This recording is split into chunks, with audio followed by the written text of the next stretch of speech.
청년이 묻고 국가교육회의가 답한다. 안녕하세요. 국가교육회의 청년특별위원장 박석진입니다.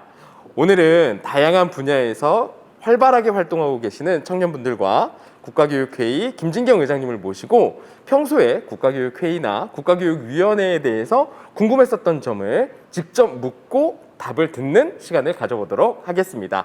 자, 김진경 의장님 함께 나와 계신데요. 안녕하세요. 안녕하세요. 국가교육회에서 국가교육위원회를 열심히 준비하고 있는 의장 김진경입니다. 네, 반갑습니다. 자, 그럼 오늘 함께 해주고 계시는 청년분들도 소개를 직접 들어보도록 하겠습니다. 네, 안녕하세요. 저는 제주 여민회에서 활동하고 있는 오늘이라고 합니다.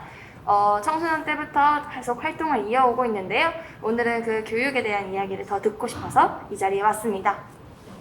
네, 안녕하세요. 저는 한국평생교육총연합회 이사로 활동하고 있는 강부배입니다. 저는 교육 활동들을 계속 하고 있었지만 국가교육위원회가 그리고 국가교육회의가 어떤 역할들을 하는지에 대해서 궁금한 게 되게 많았는데요. 오늘 의장님을 살짝 털어가지고 이 궁금증을 다 해결하고 가고 싶습니다. 네, 안녕하세요. 저는 한국해양대학교를 다니고 있는 정서원이고요. 부산에서 학교를 다니면서 학교 어떤 수업에 대한 불만과 어떤 아쉬움이 굉장히 많았는데 교육위원회가 설치되면 정말 그 현장이 변할 수 있을지 여쭤보려고 나왔습니다. 네, 평소에 교육에 대해서 관심은 많았지만 국가교육회의, 국가교육위원회는 처음 들어본다 하시는 분들, 듣보다 하시는 분들 다 여기로 모여주시기 바랍니다. 오늘 이분들과 함께 OX 퀴즈를 풀면서 국가교육위원회에 대해서 좀 더 자세히 알아보는 시간 가져보도록 하겠습니다. 자, 다 OX 팻말 가지고 계시죠? 네, 그러면 지금부터 본격적으로 OX 퀴즈를 풀어보도록 하겠습니다. 준비되셨나요? 네, 첫 번째 질문 드리겠습니다. 국가교육회의와 국가교육위원회는 같은 기관이다. OX, 여러분 팻말을 들어주세요. 아, 네, O를 두 분이 드셨고 X를 한 분이 드셨는데요. 왜 O를 들으셨나요? 국가교육회의나 위원회나 이름이 비슷비슷하니까 뭐 같은 곳이 아닐까요? 네, 그러면 의장님 정답을 공개해 주시죠. 틀렸습니다. 네, 의장님 간략히 한번 설명을 해주시겠어요? 국가교육회의는 대통령 자문기구입니다. 그래서 대통령이 어떻게 맞먹느냐에 따라서 달라질 수 있는 거죠. 무엇을 안을 올리더라도 대통령이 안 하겠다면 아무것도 안 될 수도 있고 굉장히 힘을 실으면 많은 걸 할 수 있고 또 대통령 임기와 함께 끝나는 그래서 이후 정부로 지속성이 없는 그런 한계를 갖고 있죠. 그게 국가교육회의고요. 국가교육위원회는 법률적으로 대통령으로부터 상당히 독립적으로 임기를 넘어서서 지속적으로 갈 수 있는 조직이고요. 그리고 국가교육위원회에서 심의 의결을 하면은 그거를 관련 부처에서 구속력을 갖고 집행을 해야 되는 그래서 상당히 법적 권한이 큰 그런 기구입니다. 그래서 질적으로 전혀 다른 기구라고 볼 수가 있죠. 네, 좋습니다. 자, 그러면 두 번째 문제를 풀어보도록 하겠습니다. 준비되셨죠? 국가교육위원회는 현 정부에서 처음으로 언급된 중장기 위원회다. OX 팻말을 들어주세요. 네, 두 분이 O를 들고 X를 한 분이 드셨는데 부배님 왜 O를 들으셨나요? 저는 국가교육위원회? 이곳을 약간 들어본 적이 별로 없었던 것 같아요. 그냥 뭔가 국가교육 관련돼 가지고 얘기해야 되는 곳은 많다고 들었긴 했는데 그렇다 쳐도 이런 위원회? 이런 얘기를 제대로 들어본 적이 없어서 들었습니다.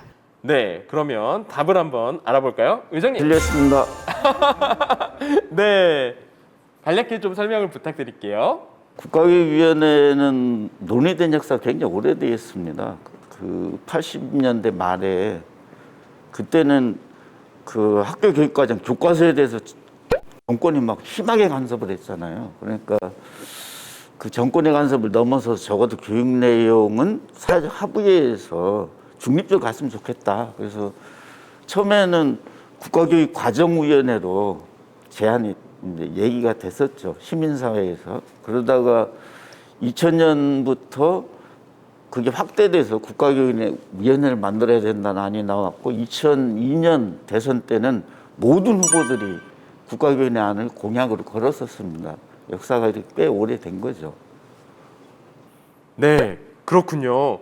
야, 국가교육위원회를 논의했었던 그 첫 번째 시점에 저희 중에는 태어나 있지 않은 사람들도 있었겠네요. 자, 이어서 세 번째 질문으로 넘어가도록 하겠습니다. 근데 이 세 번째 퀴즈는요, 왠지 여러분들이 의장님 답변을 잘 듣고 계셨다면 모두가 맞출 수 있는 질문일 것 같거든요. 제가 질문 드리도록 하겠습니다. 국가교육위원회는 교육 전문가들로만 구성된다. OX 편말을 들어주세요. 뭔가 다들 어리둥절하면서 듣는 것 같은데, 의장님 정답은요? 전문가들로만 구성되는 게 아니죠. 네. 일부러 틀린 거예요. 왠지 지금 일부러 틀린 것 같은 그런 느낌이 살살 나는 것 같습니다. 네. 아까도 말씀드렸지만은 그 청년 1명, 학생 1명, 학부모 2명, 또 지자체 1명을 반드시 추천해서 의원으로 하도록 돼 있습니다. 그래서 21명 중에 그런 쪽도 이렇게 들어가 있고, 또 국민참여위원회를 상설위원회로 구성을 해서 모든 분야의 모든 국민들이 이렇게 참여해서 통로를 열어두기 때문에 전문가들 중심의 조직이 아닙니다. 국가위원회는 말하자면 이렇게 진경산수라고 해요. 정선의 진경산수. 교육정책의 진경산수를 만들려고 하는 조직이라고 보시면 됩니다. 그 산수가 진경산수 이전에는 조선 사대부들은 그림본 책을 보고 그렸어요. 근데 이 그림본에는 중국의 산의 모양, 바위 모양이 있었거든요. 이걸 조합해서 산수를 그리, 이것만이 그림이고 우리나라 산수를 그리면 그림이 아니라고 했거든요. 근데 그간에 우리 한국 사회가 서구 모델을 따라가게 됐기 때문에 교육 정책이 역시 사대부들의 그 그림본을 그리고 똑같았습니다. 외국의 모델, 지식, 이론, 이 그림본을 보고 이걸 적당히 조합해서 우리 현실을 고려해서 내려보내는 이런 정책은 결국에는 그 위에서 정하는 기준에 따라서 결과적으로 10%의 아이들을 선발하는, 그리고 나머지 아이들 소외시키는 그런 교육이 될 수밖에 없어요. 그런 교육이 돼 왔죠. 근데 이제 진경산수는 그게 아니라 그림본을 치우고 정말로 우리 현실에 있는 산을 보고 그리는 거잖아요.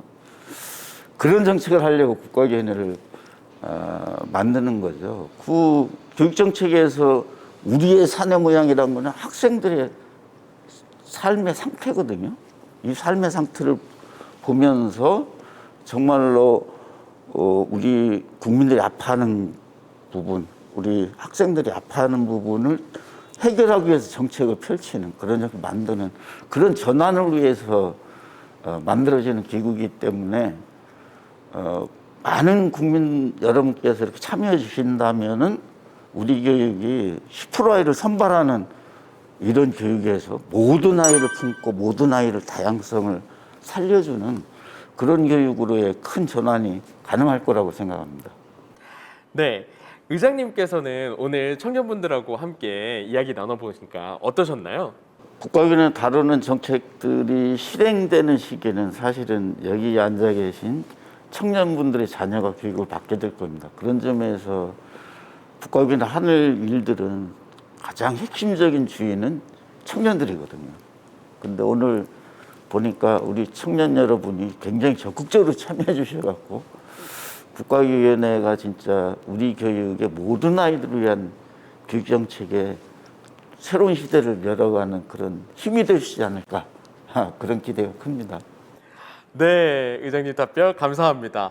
그러면 여러분 모두 다 새롭게 출범하는 국가교육위원회에서 만나길 기대해 봅니다. 그럼 여기서 인사드려 볼까요? 여러분 안녕.